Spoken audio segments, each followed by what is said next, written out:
Bonjour à tous, aujourd'hui on se retrouve pour parler cyclisme, j'espère que vous allez excellemment bien et on va présenter l'équipe Ineos Grenadier pour cette saison 2021. Avant tout, on va revenir, comme vous en avez l'habitude désormais, sur la saison 2020 de cette équipe qui a été un petit peu en difficulté quand même en 2020. Un Tour de France compliqué, un Giro remporté sur le tard, et puis une Vuelta également plutôt réussie.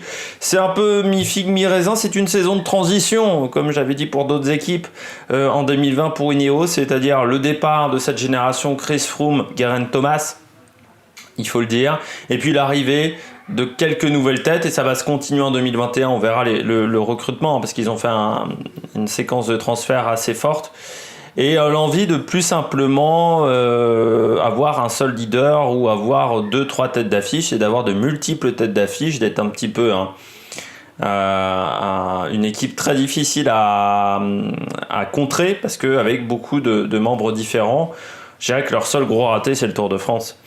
Si tu enlèves après le Tour de France, ça se passe plutôt pas trop mal. Voilà, ils ont quand même 19 victoires, un titre de champion du monde du contre-la-montre avec Filippo Ganna.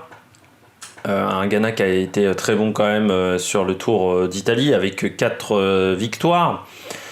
Ils ont fait un très gros Tour d'Italie, ça a été plus compliqué sur le Tour de France avec simplement la victoire de Kwiatkowski dans cette fameuse étape où ils font un doublé avec l'étape numéro 18 avec le plateau des Glières où il fait doubler avec Carapaz, mais Carapaz qui prendra pas le maillot à pois.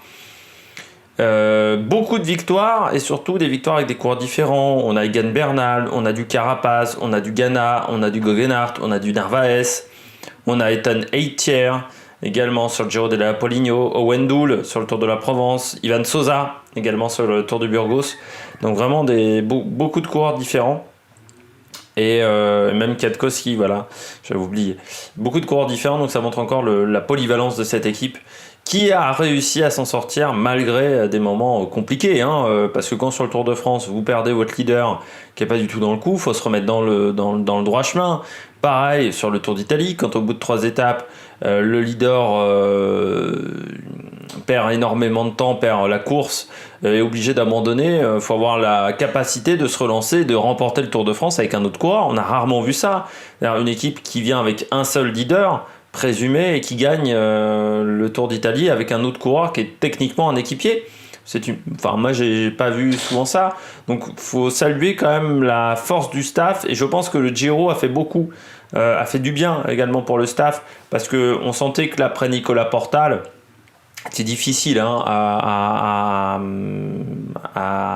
faire. C'est-à-dire que Nicolas Portal, il avait quand même cette faculté à gérer tous les égos de cette équipe, et c'est vrai que les équipes après derrière, on avait bien vu que sur le Tour de France, pour la préparation du Tour de France, ça avait été très compliqué, avec un Geraint Thomas qui voulait pas se mettre au service d'Egan Bernal, avec un Froome qui voulait pas non plus véritablement se mettre au service d'Egan Bernal, et des problèmes d'ego qui avaient été assez forts entre les différents équipiers de l'équipe Ineos. Un Dauphiné qui avait été très très compliqué aussi, avec des coureurs qui n'étaient pas au top, et c'est vrai que le Giro a transformé cette équipe, et ça leur a permis d'avoir une Vuelta beaucoup plus tranquille avec la 2e place de Richard Carapaz.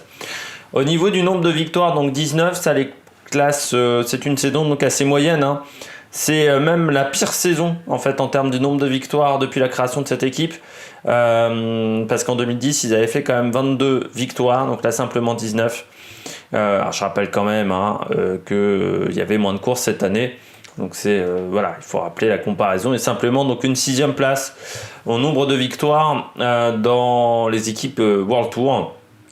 Donc ils sont un peu moins bien que d'habitude. C'est une équipe qui était habituée à carburer à plus de 40 victoires, donc aurait dû être au niveau de la Jumbo, et qui est quand même à 4 victoires de la Jumbo, ce qui est quand même assez important, on va dire, qui est derrière Groupama FDJ notamment. On va parler et puis je peux parler également du départ, de la fin de carrière de Chris Froome dans cette équipe, avec un Chris Froome qui est un petit peu dans un état physique assez compliqué l'année dernière, en saison de reprise après une chute et une blessure assez importante quand même, fracture du bassin. et je l'avais quand même signifié quand j'avais parlé de l'arrivée de Chris Froome chez Israel Startup Nation, du fait qu'on ne savait pas comment son corps allait s'en remettre. C'était avant le début de saison et que c'était assez inquiétant. Et la saison a quand même été plutôt inquiétante pour Chris Froome, pour un coureur qui quand même a un gros salaire. Il faut le rappeler. Alors, arrivé du côté de Ineos, c'est bien le retour même de Richie Porte, qui va maintenant se transformer en équipier. Il a réalisé son objectif, c'était de faire un podium sur un grand tour. Aujourd'hui, il part avec d'autres ambitions. Puis n'oublions pas également l'arrivée d'Adam Yates, de Daniel Felipe Martinez.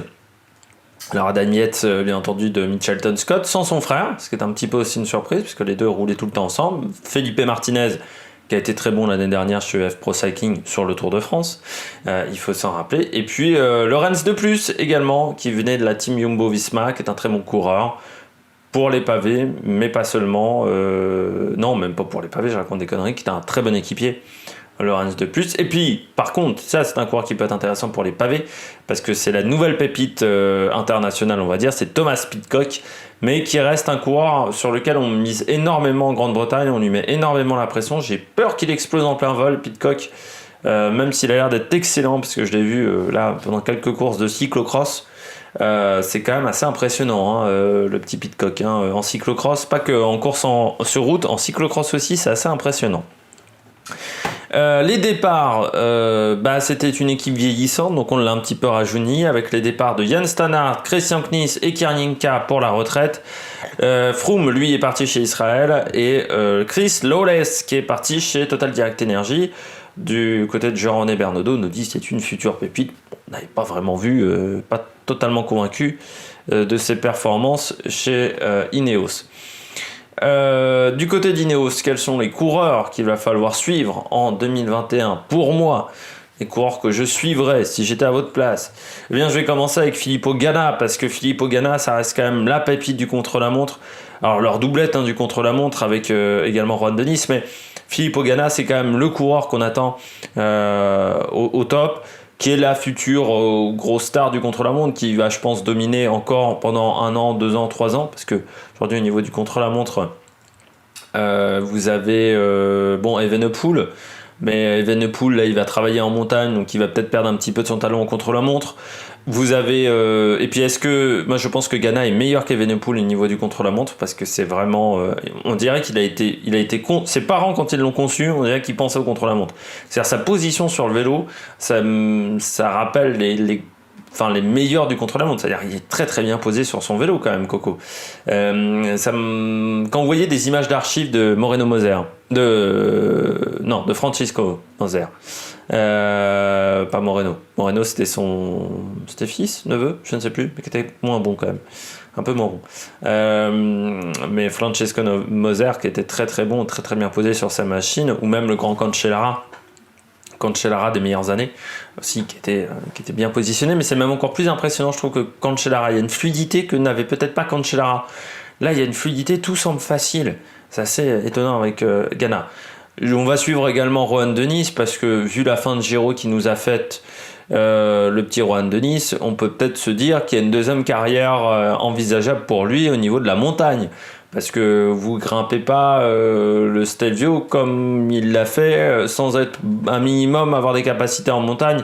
C'est un coureur qui est très intéressant, je trouve, pour les années à venir.